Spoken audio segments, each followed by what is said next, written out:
Jaksa pelapor siswa SMP yang kritik Wali Kota Jambi disentil Mahfud MD, Menko Polhukam akan dampingi terlapor. Kabag Hukum Pemkot Jambi, Gempa Alwajon Putra menjadi sorotan publik pasca melaporkan seorang siswa SMP inisial SY ke Polda Jambi 4 Juni kemarin.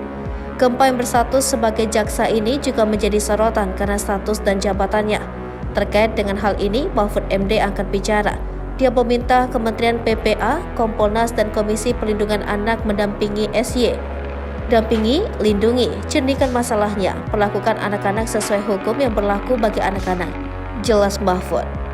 Gegara hal ini jaksa Gempa menjadi sorotan tak hanya statusnya, tetapi juga kekayaannya disorot publik. Gempa beralasan SY sudah melanggar Undang-Undang ITE menimbulkan rasa kebencian dan permusuhan individu. Yang kami laporkan bukan Syarifah Fadia Alkaf, tetapi akun yang bernama Fadia Alkaf, ujar Gempa.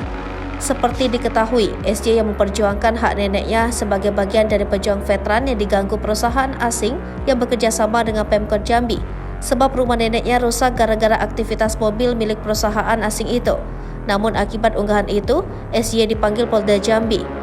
Terkait postingan yang memojokkan Wali Kota Jambi yang ia tuding menyengsarakan veteran dan ada tulisan surat dari Kerajaan Fir'aun Pemkot Jambi.